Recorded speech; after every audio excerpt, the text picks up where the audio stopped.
This is the GeForce 256, released in October of 1999, making it the very first card to brandish the GeForce name.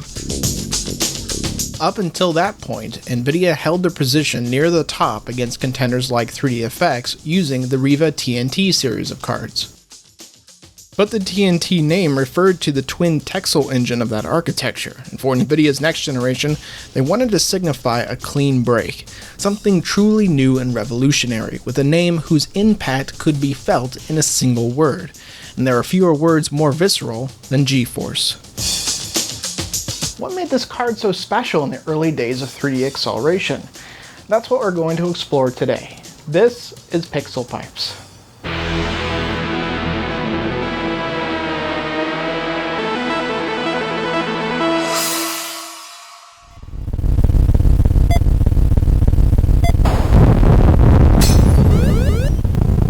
For over 30 years, video games have been taking us on a journey through 3D worlds.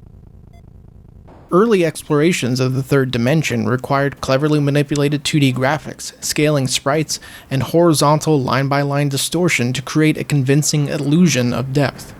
But when processing power became capable enough, true polygonal graphics soon followed, and the effect on the industry was an instant revolution. Prior to modern GPUs, the graphics in early 3D games were largely generated by the CPU. Even if some minor aspects could be accelerated by a 2D display card, there was nothing that could help the CPU crunch the raw geometry and related math associated with generating polygonal characters and their environments. And so the advent of 3D acceleration in the late 90s was a welcome addition, and with it much of the rendering workload could be offloaded to an add-on card. But even when 3D accelerators did arrive on the scene, they only helped with the later stage of the rendering process, setting up triangles and textures to be rasterized into 2D pixels for display on a monitor. The final color of each pixel was ultimately up to the accelerator, but before any of that could be done, the CPU still had to set up every scene with a list of visible objects and convert 3D space into 2D coordinates so it would be ready to render, a process known as transformation. This meant that most users of early 3D accelerators never got to see the full potential of their graphics cards. Their end performance was only a result of the speed at which the processor could generate scenes, and that routine needed to be performed every single frame. All the while, the CPU was still responsible for AI routines, hit detection, game logic, sound, and other background tasks associated with the game and the underlying OS. And keep in mind, this was way before the days of multi-core processors, so all those instructions had to be executed along one continuous thread.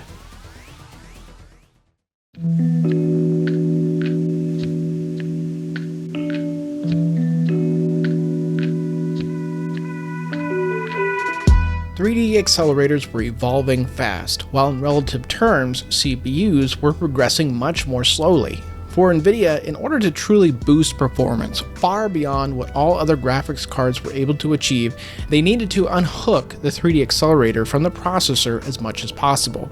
The solution, it turns out, was already out there. Shielded in relative obscurity from the consumer market, the world of workstations, professional 3D rendering machines, had long since solved the problem of crunching the enormous amount of floating point math associated with generating geometry. Workstations like SGI's Iris 3000 system in the late 80s already made famous the use of what was referred to as geometry engines, but this wasn't even the first implementation of that idea. For consumer PCs to catch up or even surpass the 3D rendering capabilities of such workstations, they would need to incorporate a similar idea. Thus, hardware transformer lighting was born. With help from OpenGL and Microsoft's upcoming DirectX 7 API, NVIDIA's new NV10 chip would offload the process of setting up 3D scenes in 2D space, as well as calculate the lighting in real time. This would allow for dramatically higher geometric complexity on even slow PCs, as well as smoother and more numerous moving lights in scenes than had been possible before. NVIDIA felt that by offloading part of the rendering process that had traditionally been done by the CPU, the 3D accelerator had advanced to a position in the PC hierarchy equal to that of the CPU, and thus they coined the term GPU to coincide with the event. Initially, they codified the definition of a GPU under very specific terms. A GPU was a single-chip processor with integrated transform, lighting, triangle setup clipping, and rendering engines that is capable of processing a minimum of 10 million polygons per second. By listing a feature set alongside a performance threshold, it meant anything less was excluded from the billing. NVIDIA was attempting to create a club to which only they were allowed to be members. Team Green's proprietary efforts didn't stop the tech industry from adopting the term as a generic moniker over time, and before long, virtually any chips that outputted a signal to a screen were casually referred to as a GPU by most technology enthusiasts. Rival ATI's own attempts to skirt around the branding juggernaut with their visual processing unit gained next to no traction. GPU had become as much a part of computer parlance as RAM or hard drive, and it was here to stay.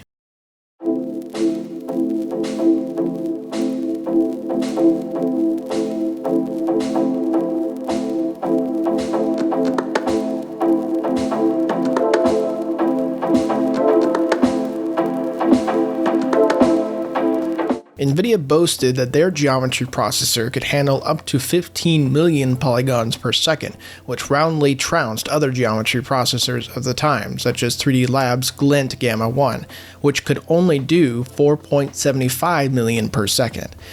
More importantly, it was faster than the fastest CPU at processing geometry, which in October 1999 topped out at just 750 MHz. Now about the card itself. The first model released was known as the GeForce 256, and it was equipped with 32 MB of single data rate memory. The big advancement of the GeForce line was the move from twin pipelines to a quad pipeline, allowing 4 pixels to be textured and rasterized at once. This is where the number 256 derived from, as each pipe is a 64-bit processing element. The core ran at 120 MHz, which was a very modest clock speed for the time, as the previous flagship, TNT2 Ultra, started at a baseline of 150 MHz, with many overclocked models going beyond that. Later on, NVIDIA would incorporate their new GPU in a brand new line of professional graphics cards they dubbed Quadro, with a modest 15 MHz boost to core frequency. It was, however, still using previous generation single data rate memory at just 166 MHz. This gave way to one of its biggest weaknesses. It was starved for memory bandwidth, and NVIDIA knew it. So in December 1999, they introduced the first graphics card to use double data rate memory. This revised GeForce 256 with DDR, known officially as GeForce DDR, greatly improved the performance of the GPU by alleviating its main bottleneck. At 300 MHz effectively, bandwidth jumped from 2.6 GB per second to 4.8, a massive leap of over 80% and one of the largest single-generation increases of memory bandwidth in graphics card history.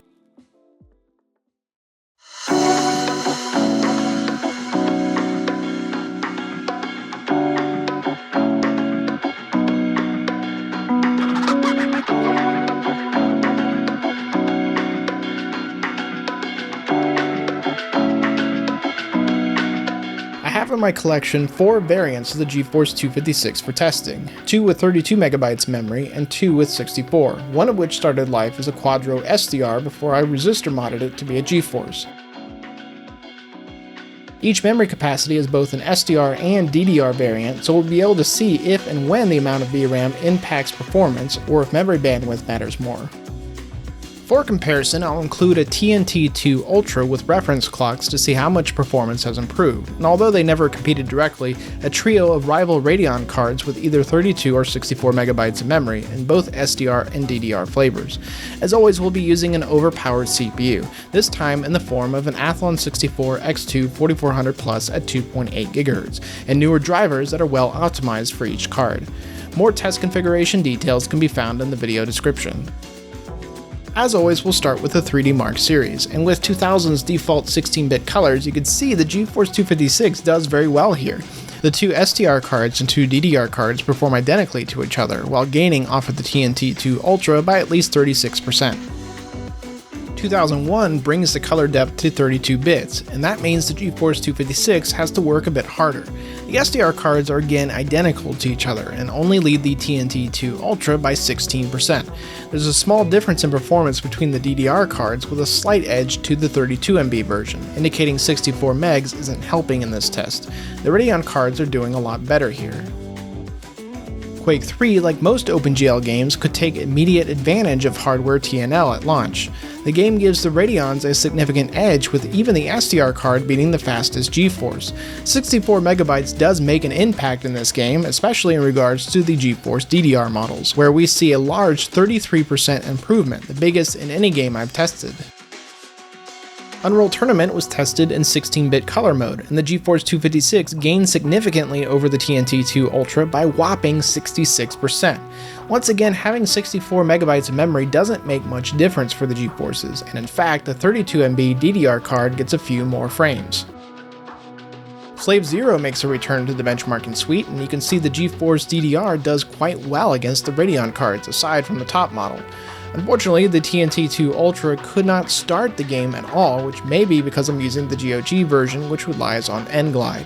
Also, the 1% lows look very low in this game, but aside from some occasional stuttering, I don't think they accurately represent what is actually visible in the game, so take those with a grain of salt. Both MSI Afterburner and Fraps had trouble reading this.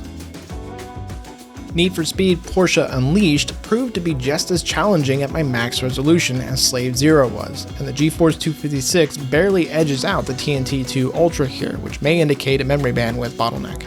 That's not a problem for the GeForce DDR, however, which pulls ahead by at least 36% over their SDR brothers. Serious Sam the Second Encounter demands a bit more than these cards can handle at these settings, but the GeForce DDR does an admirable job of keeping up with the Radeon DDR cards, although they don't gain much over the SDR cards as the fill rates are just too low. And then for a real torture test, I loaded up Unreal Tournament 2004, which is one of the most modern games compatible with the original GPU. The higher clocked Radeon DDR 64MB is the only card to pull out of the 20s in average frame rates, but they all choke pretty hard on this workload. None choke harder than the TNT2 Ultra though, which screamed the entire time for the sweet release of death. So, concluding the performance numbers we've seen, all the games except for Unreal Tournament utilize the new hardware TNL unit inside the GeForce 256, and while much of the time they didn't seem to give playable frame rates, keep in mind that resolutions like 1280 by 1024 would have been considered very high for this era, and with more conservative settings, it is very possible to play a large number of games that use its marquee hardware feature. But because of the low core clock and low fill rates, it's very rare to find any scenarios that benefit from more than 32 MB memory, even with DDR speeds. They're just too slow.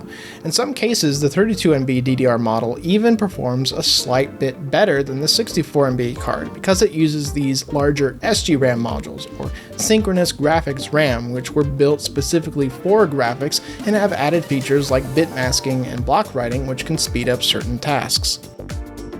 Back when it first launched, the GeForce 256 was a monumental leap forward for 3D acceleration, besting the performance far above anything the competition had to offer, and substantially cementing NVIDIA as the leader of the graphics arms race. In essence, the GeForce 256 was an attempt to elevate the importance of the 3D accelerator in the PC, and whether it achieved that or not is really up for debate. Games were already being released with 3D acceleration as a requirement, and few PC gamers would be caught dead without one. But what the first official GPU did undeniably is pave the way for future development of things like vertex shaders, which essentially took over the tasks of the fixed function TNL engine and greatly advanced what could be done with geometry. And that in turn eventually led to geometry shaders, tessellation, and the modern world of GPUs as we know it. In a retro build, the GeForce 256 isn't the most practical choice. I mean, there's certainly faster and more versatile options out there that won't break your budget.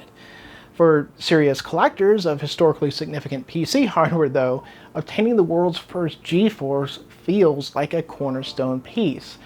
it was a graphics card of many firsts. The first officially designated GPU, the first to incorporate transformation, clipping, and lighting into one graphics die, the first to use DDR, AGP4X, fast writes to advance beyond dual pipelines, and of course, the first to start the GeForce legacy, truly turning NVIDIA into a household name.